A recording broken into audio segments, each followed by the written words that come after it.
Hello, my name is Arthur, and in this video we're going to do a little bit with menu. And menu is kind of a difficult topic because they're not a very general kind of topic. They're kind of very project specific. So I'll do a little bit on it, but yeah, it's not something that I can really cover in a tutorial. So this is what I've got started. It's not displaying the way that it's intended to right now. I just set it this way so we could see what it is quickly. So what it does is it will find the unit and present some options for it. So one of the options is to cancel its path, and then one of the options is to return home. And home is going to be its last known position. And I chose home because return to last known position is a little wordy for a button. Yeah, I would like to put tooltips on it, but I've run into a complication where if I put a tooltip onto this, it appears over top of these.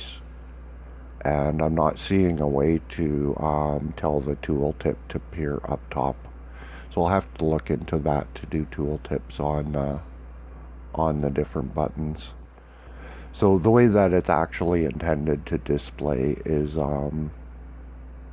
these buttons would be turned off to begin with, and they wouldn't be activated until a unit is selected. So when a unit's selected, it will get different options. And because I only have one unit, I haven't gotten very far in the menu. It's just a good idea to start getting it in place so that it can evolve with the project and not be like, oh, now I have 50 different units. I have to figure out how to hook them up into a HUD. So the other thing it displays is the life bar for the unit. So as the unit takes fire, he's going to reflect that in his health bar. And yeah, we'll see that coming down. So we can have a quick look at what I've done, but yeah, this kind of video has a way of turning into blah blah blah. So it's not an easy video to cover. It's not an easy topic to cover for menus because doing an example of a menu requires a game, and I actually find it highly unlikely that anybody has followed along with what I'm doing here and actually has these things in a project of their own or a version of it that's close. So it's difficult to present some material that's useful to people on this subject unless I was doing a project that was for some reason appealing to lots of people, which is not really how it works because yeah, the popular videos are doing more simple things, and that just seems to be the way that it is. So how this one works is mostly things are coming from the unit.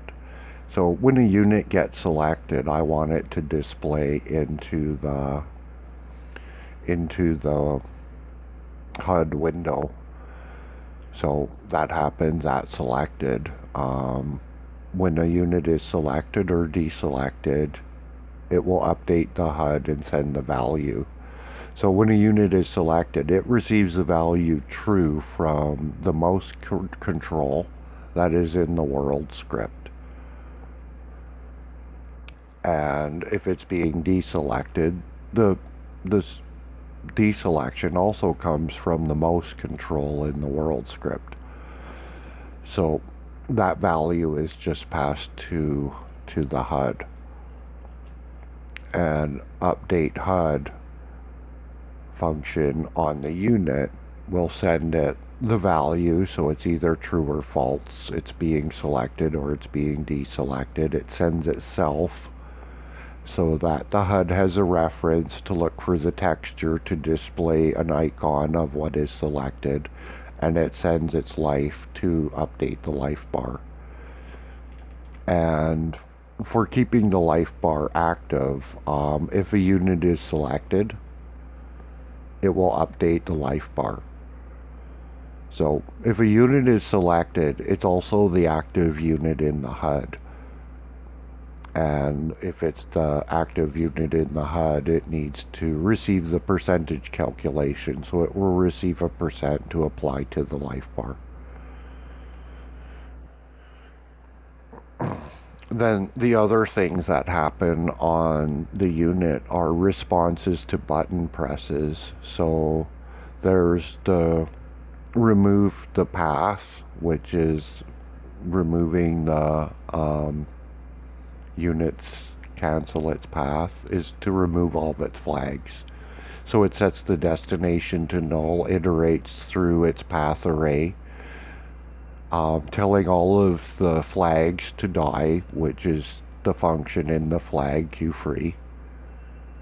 So it makes all them go away and empties the unit flags array. So essentially the unit has no more destinations to go to.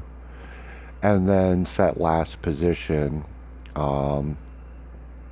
I've created a variable for last position, so it just assigns that to the destination. And once it's a destination, that can only be changed by canceling the path.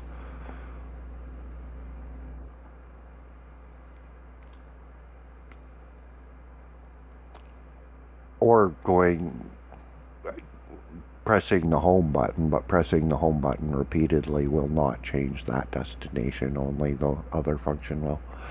So it sets the destination to last position and does the same thing with the flags array and tells all the flags to queue free and empties the array. And for the last position variable, when a unit receives a new position flag, if it's the first flag in the array, the last position variable is set to the current position of the unit. So go home basically means return to your last known position, which I already kind of explained. So that's its interaction with the unit. And later on, I think I'll have the unit able to carry a special weapon,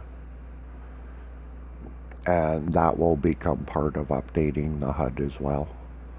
So right now the HUD is kind of gotten in place and it's in a bare bones form to be able to work with the one unit, because if it's not here and I start putting in a whole bunch of units and a whole bunch of function for those units, it will create a situation where making a menu for that is just grown to be a really large task. So putting it off and not building it at sort of as part of evolving into a place where you can start adding units and not end up with an overwhelming task like a menu to go with it, makes it kind of the right order to do things. So in the HUD itself, when it's selected, it's doing some pretty basic things. The first thing it's doing is looking for something to put into the window for the selected texture rectangle. So it's looking for the player Abrams icon, because it's the only icon that it can look for right now as the only unit. But the function to look for that texture, not just be, I could just go set texture and have the texture address set in here, but that's kind of cheating. That's not going to introduce the functionality that I'm looking for. So I just made a function to get texture, and it's based on groups. So what I did was I'm calling up the units groups and I'm sorting the groups, and I gave it a name so that if the unit was player xylophone with this name, once it's sorted, it will be the first index in the array, because um, the numerical prefix will dictate its sorting order. So by giving it a number, Abrams, I'm able to sort them reliably and get a predictable behavior from the get groups array.